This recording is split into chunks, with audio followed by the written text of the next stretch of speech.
Um dos temas que é tratado dentro do campo psicanalítico é o tema da criação, o tema da criação artística. Há uma relação entre psicanálise e arte que já está presente em Sigmund Freud. Freud, de fato, se debruçou sobre alguns artistas e sobre algumas obras de arte. Esse é o tema que nós vamos trabalhar hoje aqui. Eu sou Daniel Omar Pérez e este é o podcast de Psicanálise e Filosofia.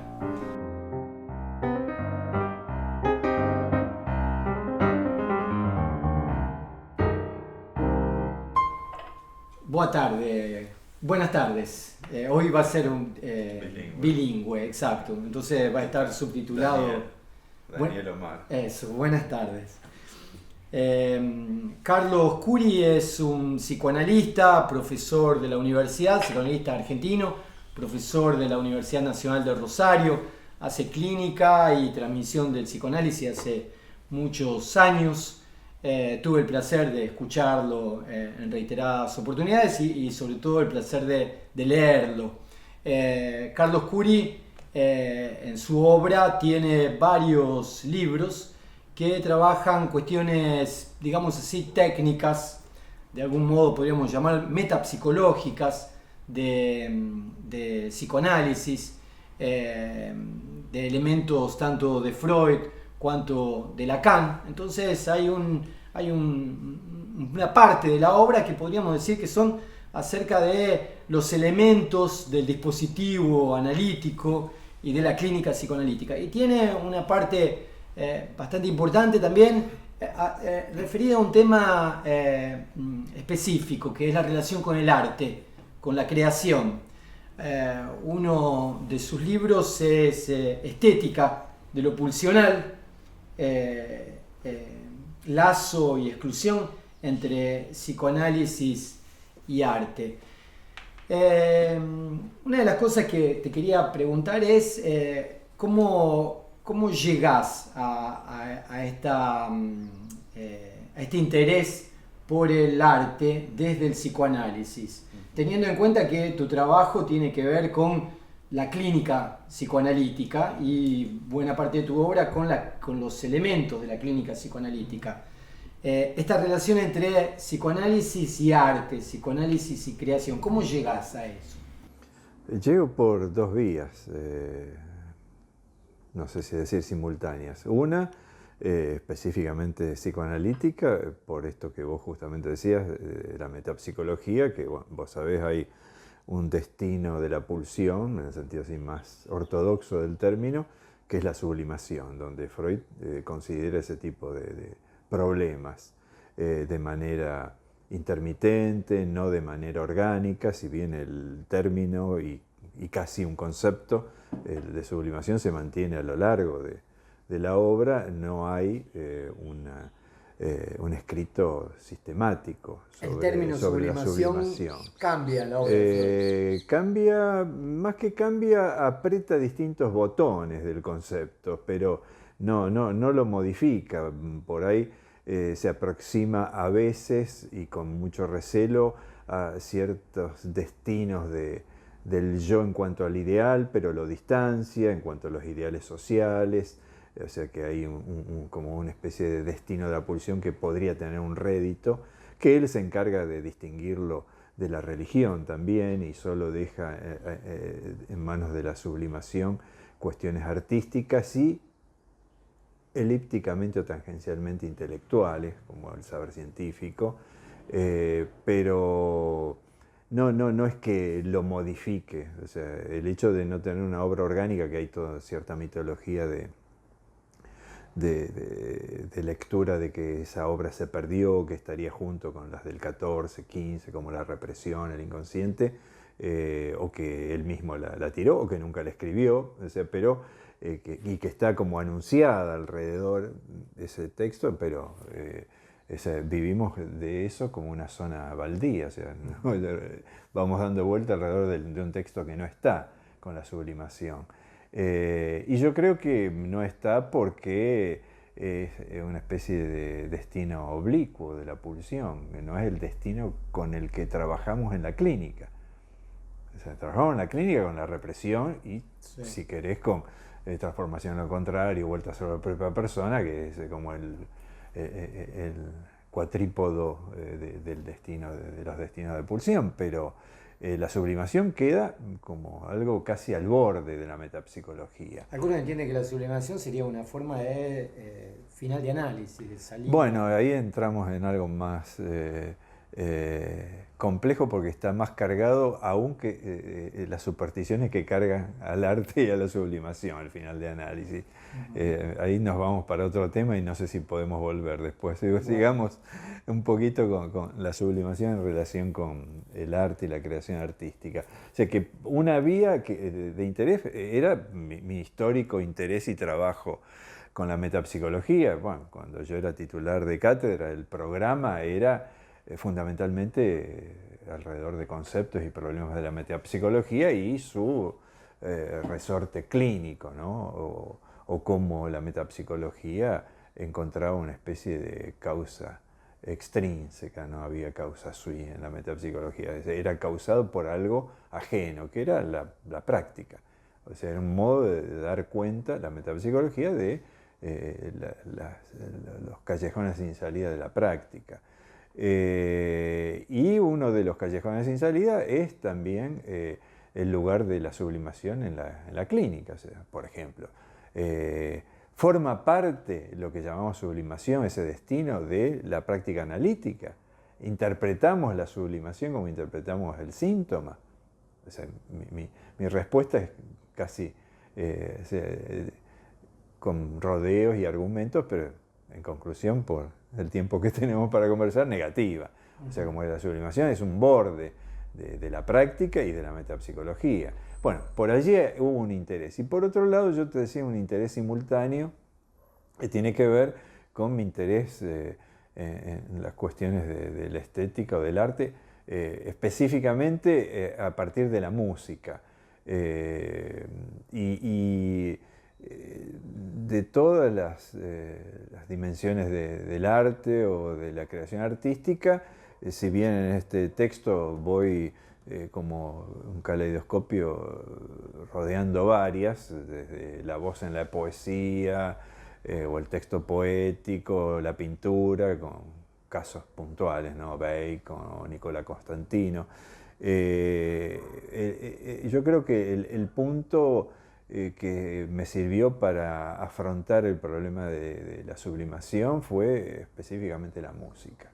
Y mi interés por la música, y específicamente por algunos músicos, y específicamente por la música de Piazzolla, que me abrió un panorama, sobre todo por el carácter físico que tiene, tendríamos que hablar bastante de eso, la música de Piazzolla.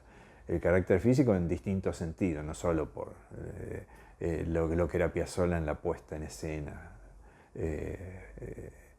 específica en un teatro, no, me refiero a la contextura o la anatomía de la música de Piazzolla como algo físico, pero eso, te decía, me sirvió para cruzar, para interrogar desde allí el problema de la sublimación, en tanto que es la música el punto que hace colapsar los conceptos del lenguaje en psicoanálisis, pensando el lenguaje en función de la praxis, ¿no? El lenguaje con su estructura freudiana y lacaniana de representación, de Vorstellung, de significante, de la falta en relación con el significante. Entonces, esa trama del lenguaje en psicoanálisis, para dar cuenta de la música y de la sublimación y de lo estético, tiene que sufrir alteraciones o como escoriaciones. O sea, como la expresión más negociadora sería husserliana, una especie de paréntesis, de Porgé o de Poget, de suspensión del aparato significante para que se pueda iluminar el problema estético, o suspensión del aparato significante para que se pueda iluminar el problema de la sublimación. Hay una cuestión que, digamos, bueno, consigo entender la relación entre psicoanálisis y arte, entendiendo el arte como un producto de la cultura vía sublimación.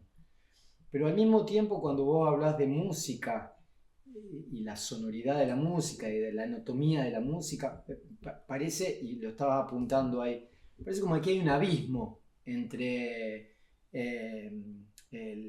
la cura por la palabra, digamos, y la articulación significante, podríamos pensar, de Freud para Lacan, Sí. y la sonoridad del jazz, de una fuga de Bach o de Invierno de Piazzolla. Sí, sí, sí, ¿no? sí, sí. Sí, hay un impas o vos habías dicho una especie de Una especie de abismo, ¿no? Sí, más fuerte. Yo creo que tiene digamos, una especie de oquedad, de hiato, de ansia que tiene distintas formas de acuerdo a con qué nos aproximemos al lenguaje en psicoanálisis. ¿Cómo te aproximas con el psicoanálisis a la música? Yo creo que la cuestión fue al revés, o sea, cómo penetrar el psicoanálisis con preguntas que producen lo estético, qué alteraciones le produce al psicoanálisis. O sea que entras desde la música a... Sí, digamos, entro psicoanálisis. desde la música en el sentido de que la música mueve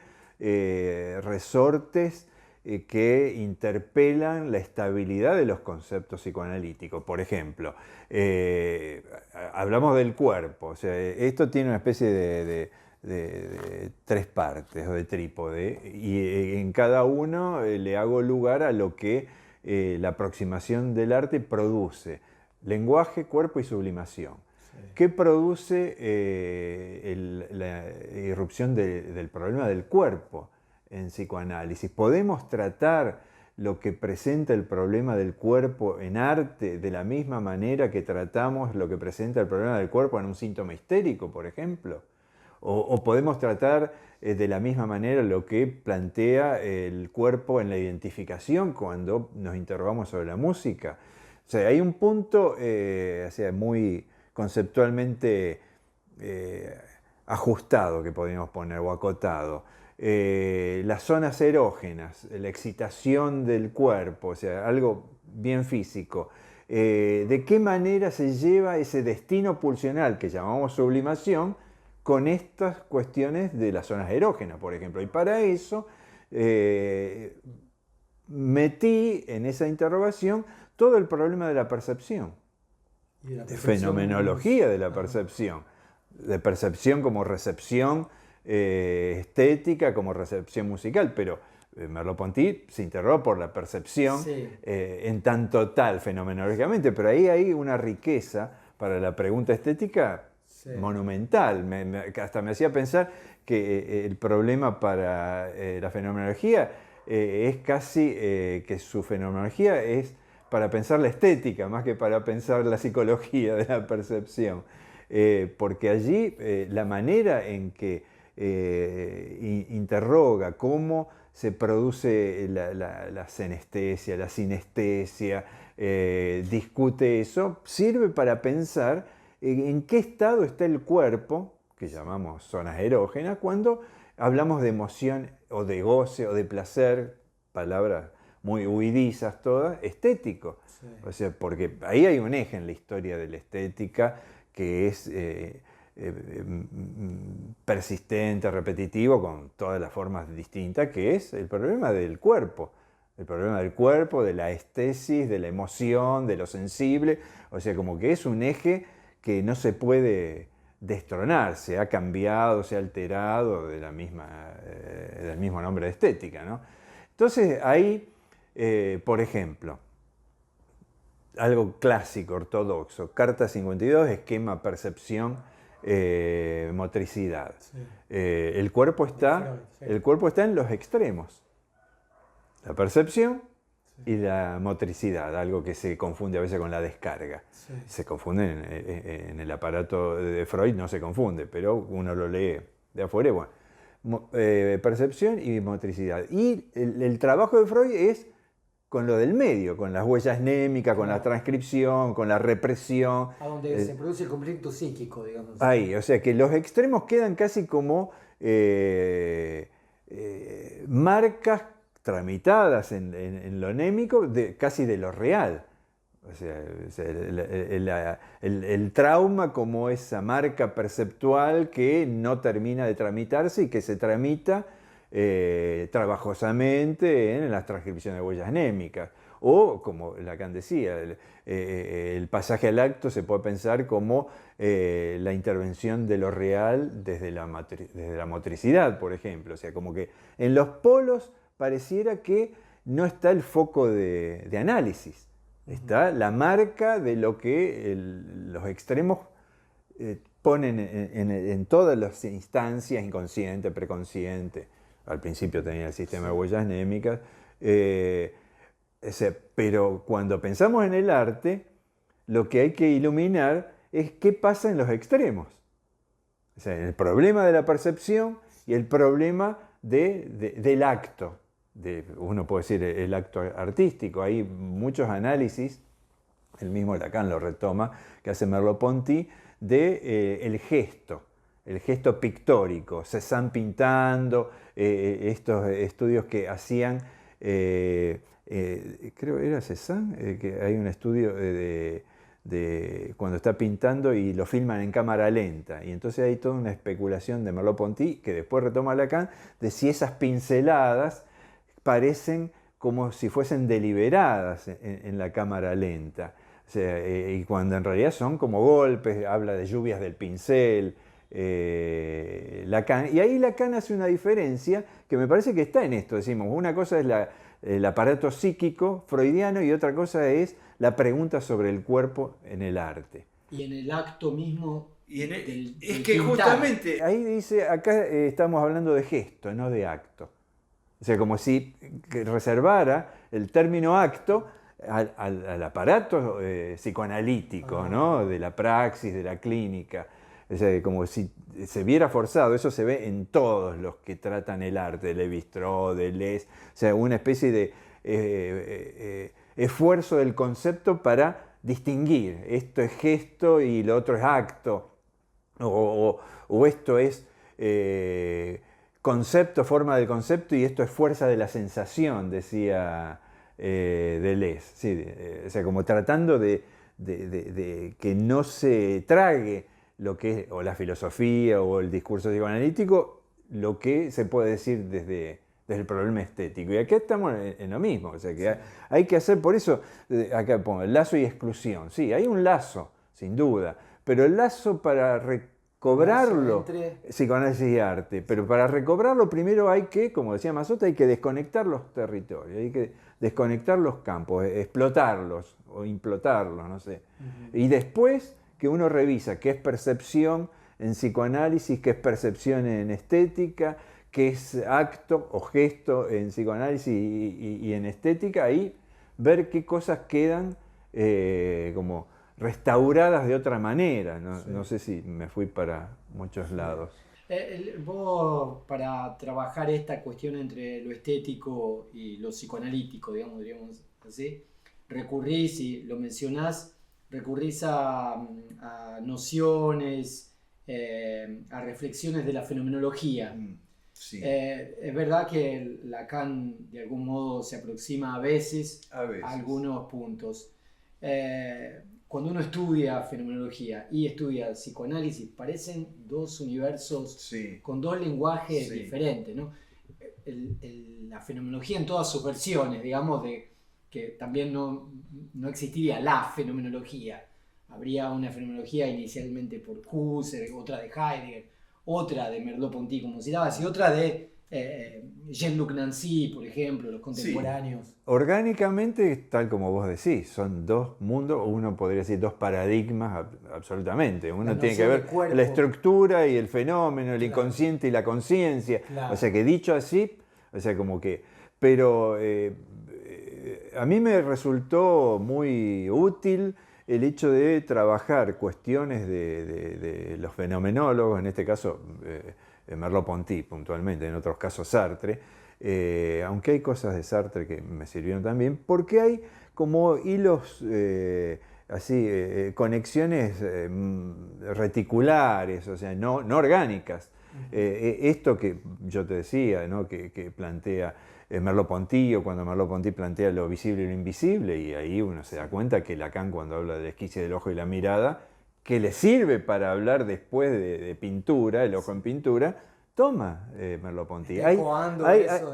Hay como pequeños se apropia y lo túneles. reformula dentro. Se apropia, lo reformula y desconoce que sea apropiado. Sí. Con Sartre es peor todavía, porque lo refuta, lo critica, y hay hilos, sobre todo en la constitución del otro lacaniano, que son sartreanos. Una pregunta, ¿vos haces lo mismo que Lacan cuando tomás elementos de la fenomenología para pensar? No, porque primero no soy Lacan, y además me da la idea de que los elementos son para trabajar sin desconocer el forzamiento que uno está probablemente haciendo. Forzamiento porque uno lo está usando como en otra zona. Claro, sí. Para un, digamos, académico fenomenólogo, ver esos conceptos operando y puede haber cierta resistencia. Sí. De todas maneras, los psicoanalistas que se han aproximado a la fenomenología, hay un grupo aquí en Argentina, jóvenes, uno de esos es Luciano Lutero, que ha trabajado bastante cuestión fenomenológica. En un momento, cuando encontró este libro, quiso escribir el prólogo más o menos, o sea, como que vieron que había algún movimiento de la fenomenología, pero estoy pensando, como para que dar una especie de ilustración más agarrable en esto poco que podemos conversar. Acá hay una referencia al problema de la senestesia, ¿no? Donde Sartre lo plantea como un dato vacío, o sea, como que no tenemos ni podemos avalar la ilusión de que hay una sensación interna del cuerpo que llega como un signo al alma, al lenguaje, a lo que sea, esa conexión, sino que habla de que la senestesia es una especie de dato vacío del cuerpo y que la única señal de la senestesia es la angustia, que es palpar el vacío del cuerpo. Sí.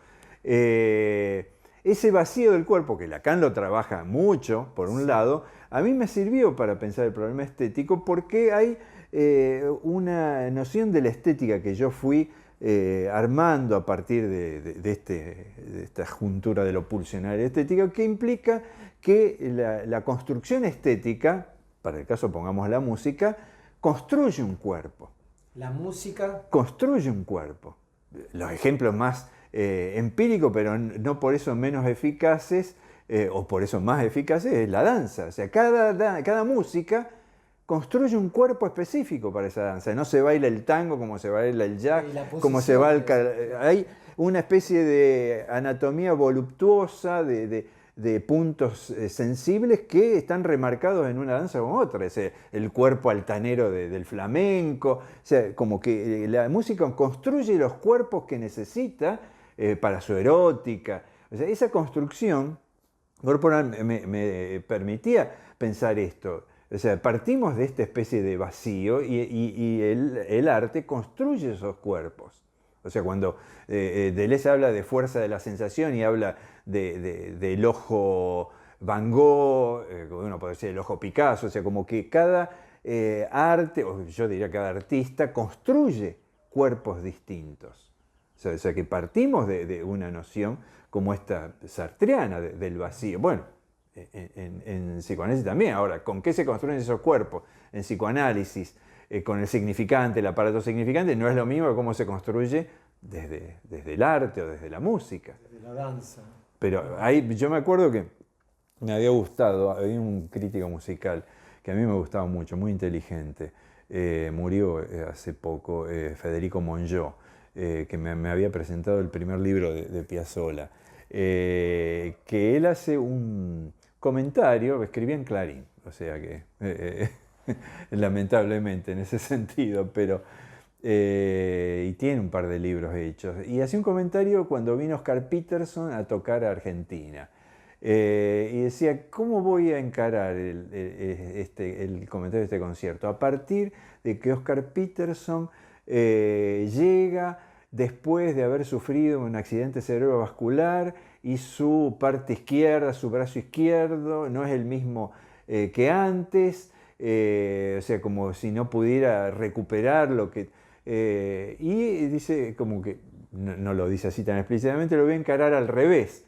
O sea, voy a encarar qué produce esta música que hace Oscar Peterson ahora sobre su cuerpo. O sea, como su mano izquierda más agarrotada. Bueno, hay un blues más tosco que queda absolutamente agradable. Hay otros acentos que pone por esta limitación y que eso hace que esta música que hace construya ese cuerpo. O sea que no es, bueno, esta hemiplegia le produce esta música, sino esta música le inventa un cuerpo que no es el cuerpo que podría describir la neurología. Pero de algún modo esa música se depara con una materialidad o con algo de lo real, digamos, ¿no? Sí, pero... Con ese vacío que lo controla. Lo real será como todo vacío con alguna resistencia. Claro, con alguna resistencia. No, porque estaba pensando que muchas veces, por ejemplo en filosofía de la mente, pensamos que determinado circuito electroquímico en el sistema nervioso central produce determinadas sentencias en el lenguaje hablado, ¿no? Una cosa que no está comprobada empíricamente, lo que está comprobado es que hay una concomitancia. Cuando algo sucede en el cerebro, también algo sucede en las cadenas del lenguaje. Pero bueno, algunos se entienden que hay una materialidad que produce ese lenguaje. Podemos pensar también en la incidencia del lenguaje sobre la materialidad del cuerpo. Estás en un callejón sin salida como cuando podemos hablar... como que cierta apelación a la vida del artista, de su biografía mal llamada, claro, produce, y está en un callejón sin salida, porque te puedo decir, produce, o comillas, permite esta acción del lenguaje o este tema de su creación, pero no te va a explicar el modo, la forma, que claro, es el lenguaje artístico, en este caso, organiza ese efecto de la vida o ese efecto electroquímico. Dijiste. Por eso, no te lo va a explicar. Hay un gap, hay un eslabón perdido. Eso. Es como Benjamin hablaba de una discrepancia irreteniblemente creciente entre vida y obra, y ahí pensaba... porque hay estudios psicoanalíticos que todos los psicoanalistas se conjuran el psicoanálisis aplicado, pero todos hacen psicoanálisis aplicado, porque cuando analizan la escritura de Proust, con la madre que lo agobia, y la escritura sea impregnada con lo asmático, esa madre asfixiante, y uno se pregunta, ¿pero cuántas novela familiar tienen una madre asfixiante y no tenemos un Proust? O sea que ahí lo que comenta Benjamin da para pensar justamente al revés, o sea, cómo hay una especie de escritura de sintaxis asmática y olfativa, o sea, como al revés, o sea, que la escritura produce otra dimensión del cuerpo, o sea, una sintaxis asmática, una cosa... que se ve esa inversión, ¿no? Por eso decía, bueno, penetra la cuestión psicoanalítica y la altera esto. Y en el caso de la música, entonces la música produce, eso me quedó así imaginariamente más visible, ¿no? Cuando lo vinculaste a las danzas. Claro, en Brasil hay muchas formas de danza y muchas formas de música, y realmente, de hecho, vos ves que determinadas danzas en determinadas regiones producen determinados cuerpos, el cuerpo más para adelante, el cuerpo más para atrás, una cierta cadencia, ¿no? Sí, sí. Y cambia de lugar para lugar en el país. Inclusive un paso más o un paso menos del ilustrativo, hay cuerpos más viscerales o virtuales que no necesariamente se precipitan en una danza. Digo esto porque la danza es absolutamente explícita en esto que estamos hablando. Se ve cómo se modela un cuerpo, una cartografía o una coreografía absolutamente distinta de acuerdo a las músicas. Claro. O sea, Y al mismo Occidente, tiempo, Oriente. Y al mismo tiempo no se pierde la singularidad, porque hay bailarines, danzarinos o danzarinas que tienen una peculiaridad en el modo de bailar, ¿no? En cada situación. Absolutamente, absolutamente. Bueno, ahí con la música de Piazzolla hay toda una historia, o sea, como Piazzolla, pero ese era una especie de manifiesto político, repudiaba el baile, o sea, porque él quería construir una música instrumental como de concierto. A eso quería llegar. Y en ese sentido, en esa especie de repudio, lo que estaba diciendo, no quiero que en mi escena la dominen los milongueros.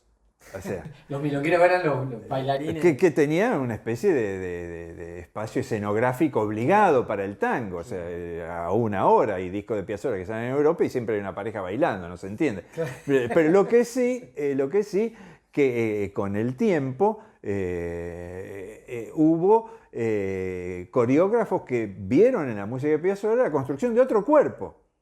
Y ahí, con rasgos del tango, pero que no es el típico baile del corte y la quebrada, es otra cosa, o sea, porque, bueno, también, o sea, tiene un volumen físico y los coreógrafos, esto que vos decías, o la singularidad del coreógrafo, del bailarín, encuentra allí la manera, la forma que tiene ese cuerpo. Uh-huh. Vos organizaste este archivo Piazzolla. Sí. Sí. Que es un archivo. Sí, realmente. Es un trabajo de construcción. Hay escritura, pero hay más construcción que escritura. Yo vi por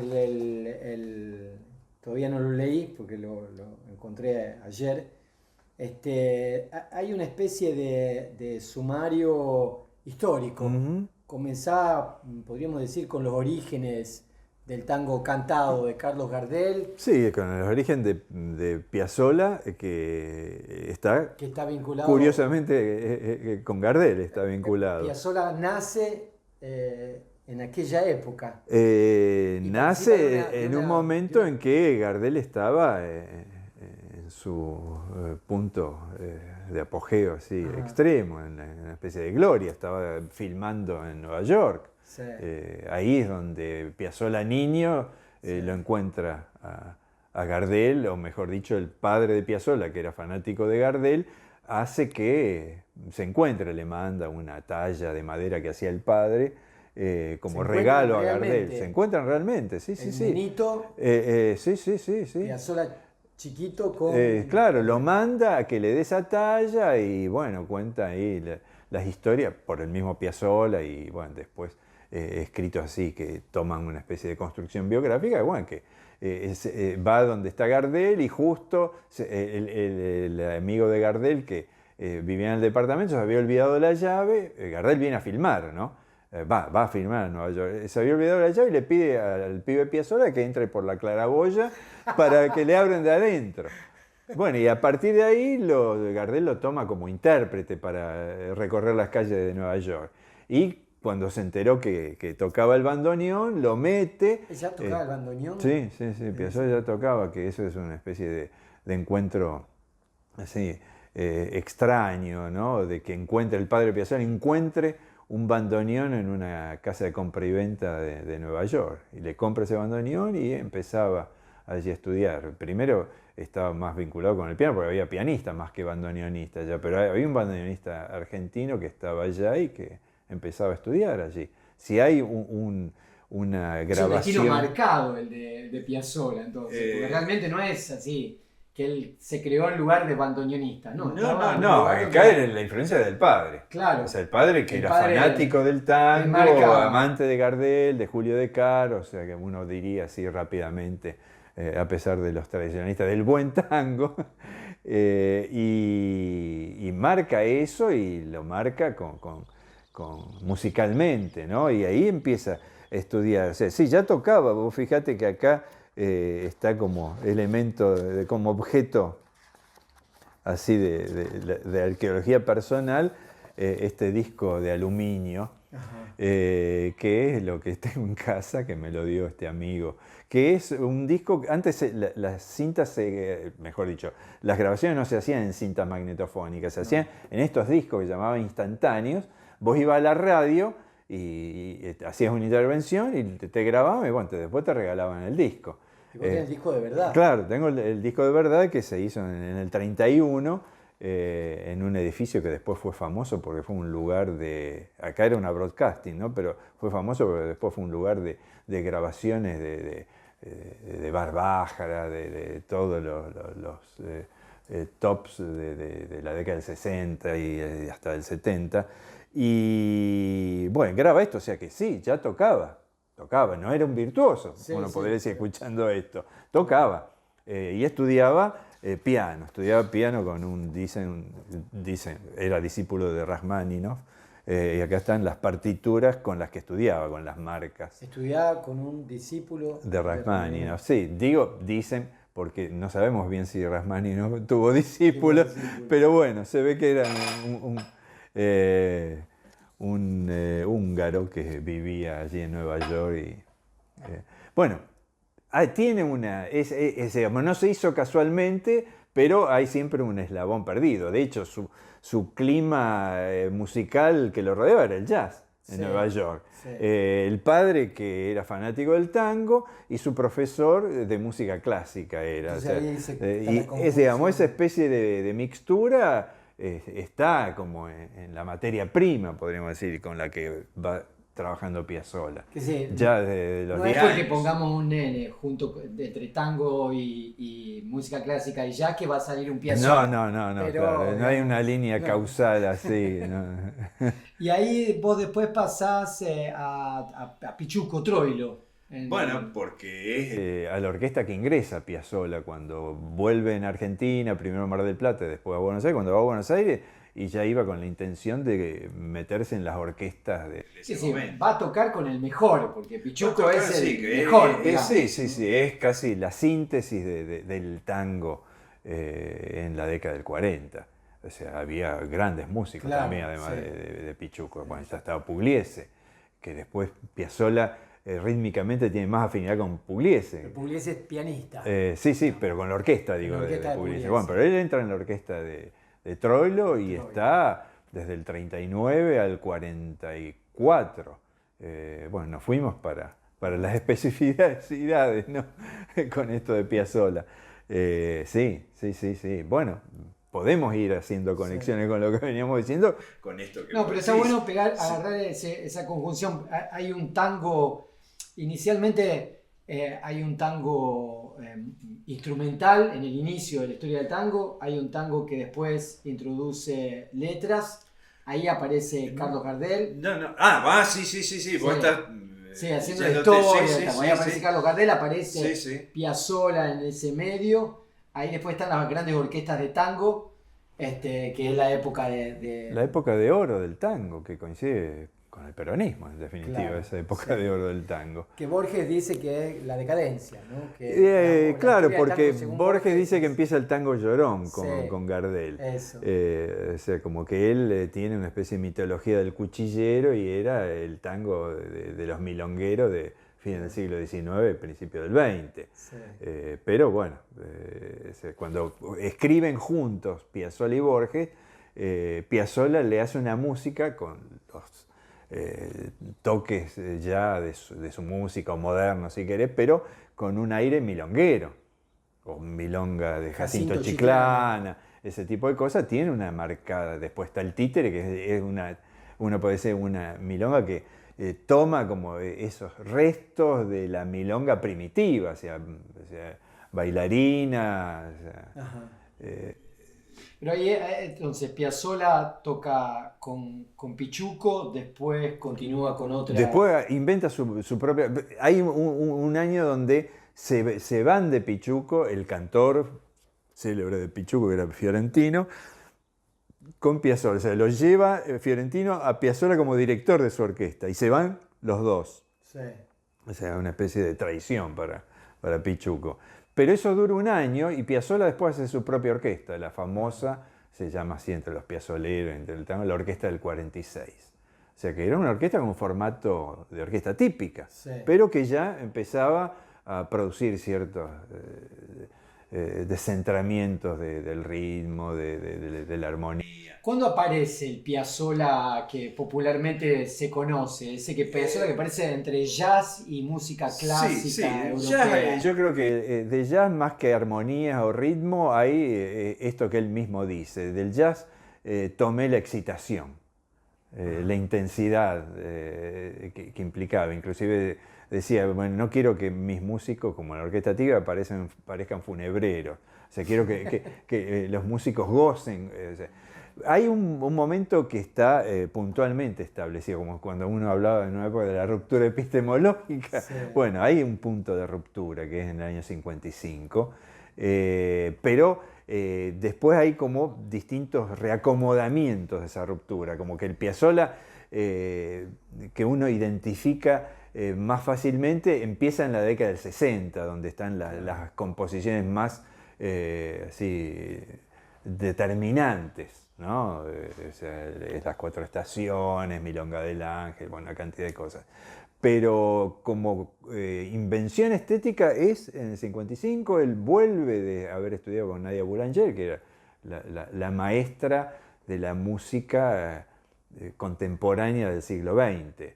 Música contemporánea en el área, no de Schoenberg, pero sí de Bartók, de Stravinsky, de Ravel. Estudia con ella 6 meses y en ese momento en París parece, por lo que él dice, que va a ver el grupo de Jerry Mulligan y vuelve desde esa estadía en París en el año 54, él llega en marzo del 55, dice como que con todos los explosivos bajo el brazo y arma el Octeto Buenos Aires.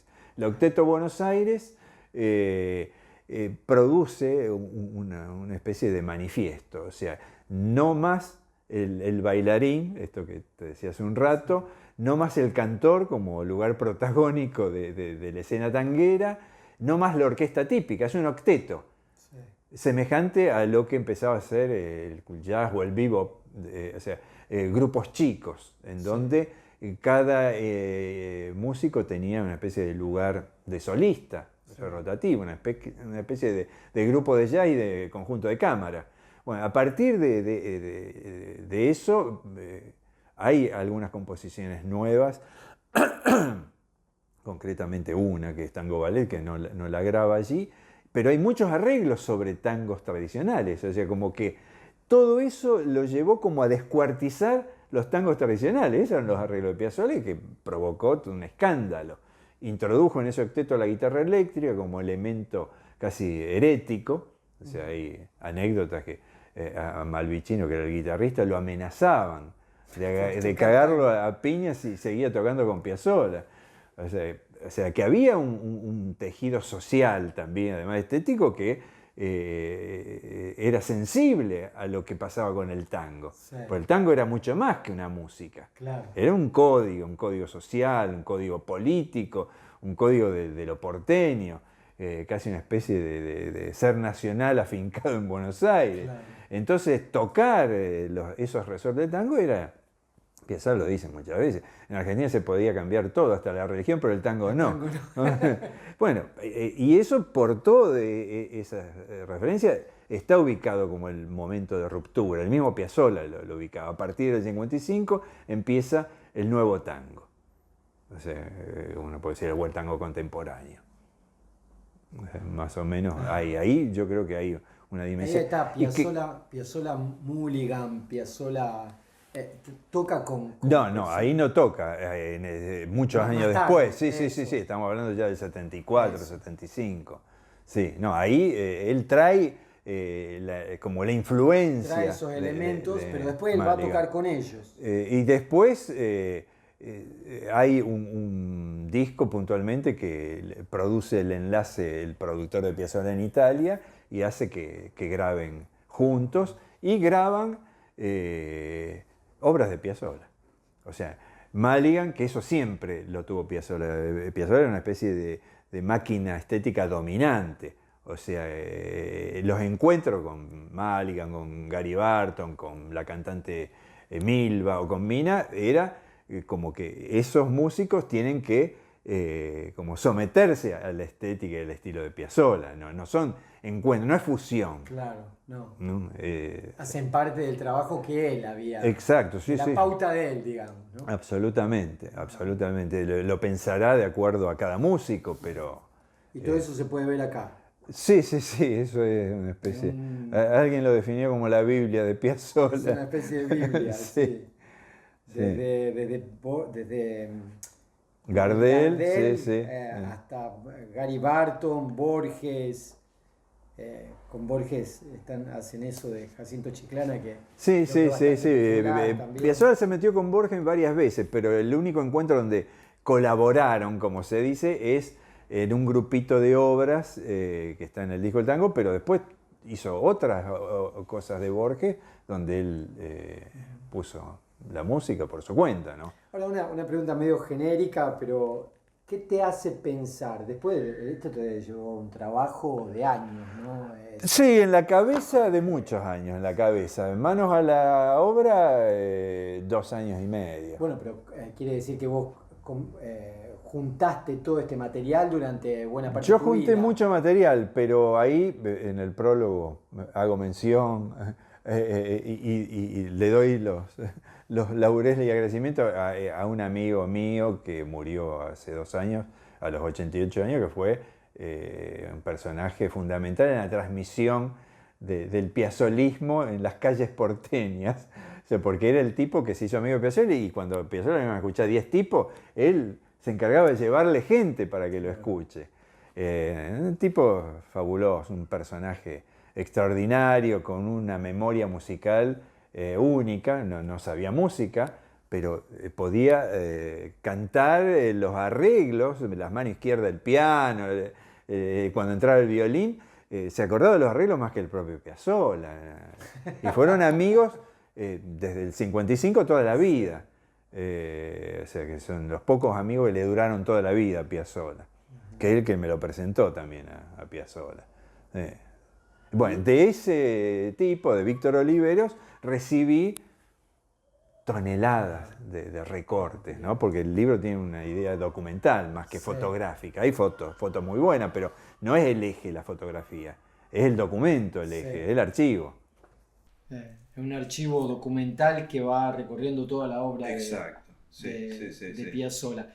Y digamos, la pregunta genérica, pero ¿qué te hace todo ese trabajo que hiciste? ¿Qué te hace pensar desde el tango de Piazzolla en el psicoanálisis?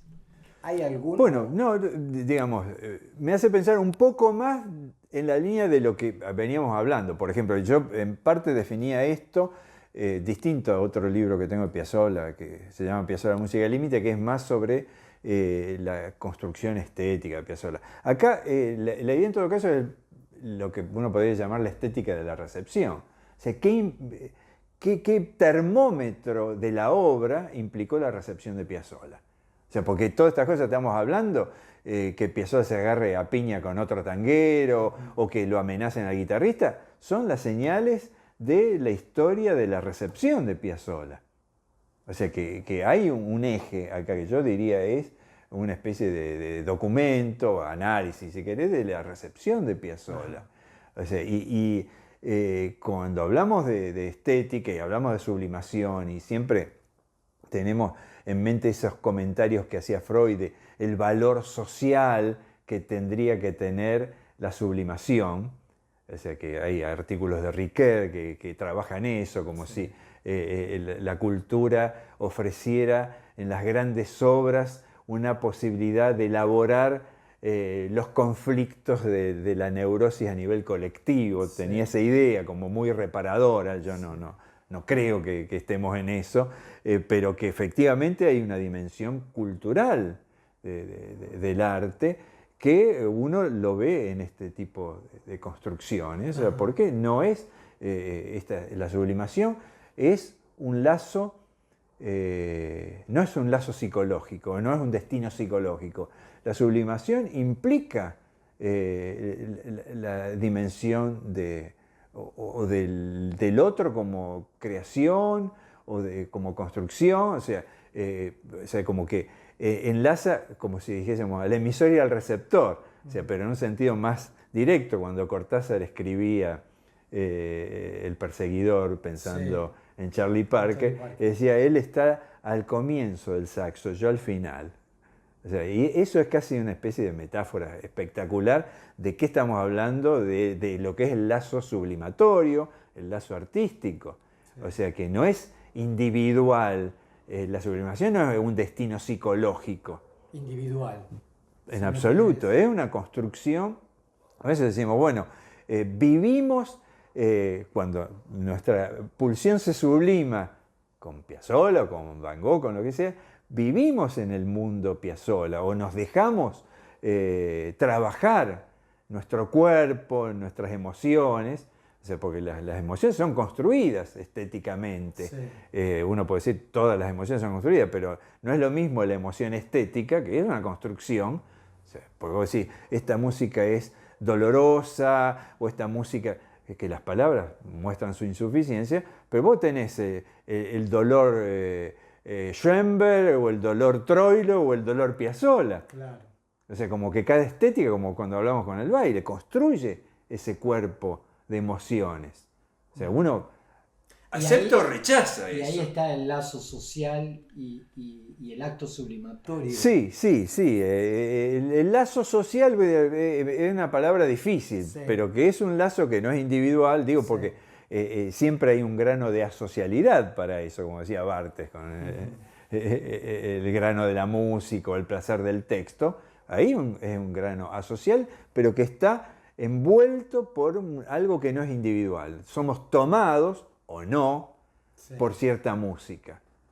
O sea, nuestro cuerpo puede ser refractario, sí, a ciertas músicas y con tensión o no, dóciles a otras. O sea, disfrutamos con esto o no. O sea, hay un termómetro que es sin duda físico siempre. O sea, eso no, es como Borges decía, un poema. Un poema tiene que ser leído en voz alta. O sea, como que la voz forma parte del poema, hay una voz del poema. Y si un poema no nos produce algo en la circulación de la sangre, fracasa.